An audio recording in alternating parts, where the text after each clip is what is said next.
అందరికీ నమస్కారం. కథ చెప్తా ఛానల్కి స్వాగతం.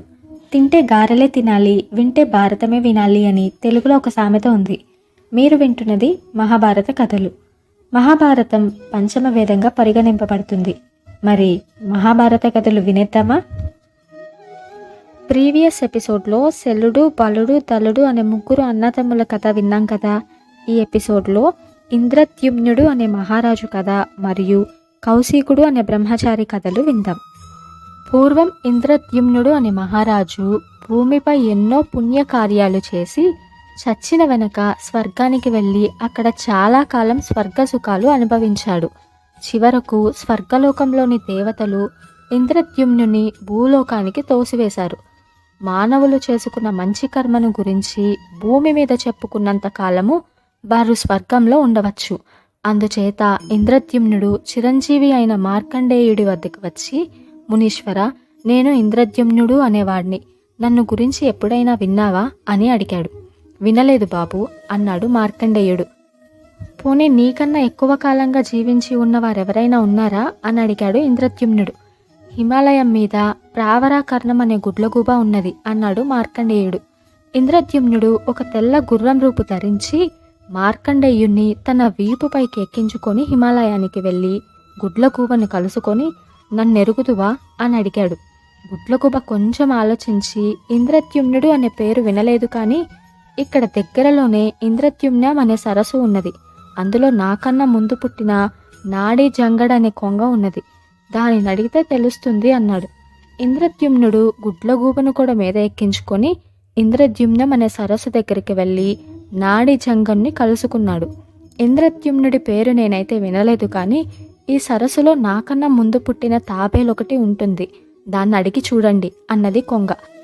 తాబేలును బయటికి పిలిచి, ఇంద్రద్యుమ్నుడు అనే రాజు గురించి ఎప్పుడైనా విన్నావా అని అడిగేసరికి తాబేలు కంట నీరు పెట్టుకొని, ఇంద్రద్యుమ్నుని ఎరగపోవటం ఏంటి, ఆయన ఇక్కడ 1000 యజ్ఞాలు చేశాడు, ఆయన దానమిచ్చిన గోవుల తొక్కిడికి ఈ కొలను ఏర్పడింది అన్నది. తాబేలు ఈ మాట అనగానే దేవతలు ఇంద్రద్యుమ్నుడి కోసం విమానం పంపారు. ఇంద్రద్యుమ్నుడు కొంగను, గుడ్లగూబను, మార్కండేయుణ్ణి వారి వారి స్థానాల్లో దిగబిడిచి విమానంలో స్వర్గానికి తిరిగి వెళ్ళాడు. పూర్వం కౌశికుడు అనే బ్రహ్మచారి ఉండేవాడు. వయోవృద్ధులైన తల్లిదండ్రులను కూడా వదిలిపెట్టి కౌశికుడు ఎంతో నిష్ఠతో తపస్సు చేసుకోసాగాడు. ఒకనాడు కౌశికుడు ఒక చెట్టు కింద కూర్చొని తపస్సు చేసుకుంటూ ఉండగా చెట్టు మీద ఉన్న ఒక కొంగ అతనిపై రెట్టవేసింది. పట్టరాని ఆగ్రహంతో ఆ బ్రహ్మచారి లేచి నిలబడి తల ఎత్తి చెట్టు మీద ఉన్న కొంగ కేసి చూశాడు. వెంటనే కొంగ గిలగిలా తన్నుకొని చచ్చి కింద పడింది. మధ్యాహ్నం కాగానే కౌశికుడు భిక్షాటనకు బయలుదేరి ఒక ఇంటికి వెళ్ళాడు. అదే సమయానికి గృహస్థు ఇంటికి వచ్చాడు. గృహిణి తన భర్తకు కాళ్ళు కడిగి భోజనం పెట్టి కాళ్ళు ఒత్తి నిద్రపుచ్చి కౌశికుడికి భిక్ష తెచ్చింది. కౌశికుడు మండిపడి, నన్నెంతసేపు వాకిట నిలిపి ఉంచుతావా, ఎవరనుకున్నావు అని గద్దించాడు. నువ్వు కొంగని చంపి తపశ్శక్తిని నాశనం చేసుకున్న కౌశికుడివి కావానాయినా, బడలి ఇంటికి వచ్చిన భర్తకు ఉపచారాలు చేయడం భార్య ధర్మం కాదా, తెలిసి తెలియక ఎందుకు ఆగ్రహిస్తావు అని అడిగింది గృహిణి. తాను కొంగను చంపిన సంగతి ఆమెకి ఎలా తెలిసిందని కౌశికుడు చాలా సిగ్గుపడ్డాడు. అమ్మా, నాకు ధర్మం ఏమిటో తెలియదు, దయ ఉంచి చెబుతావా అని అడిగాడు.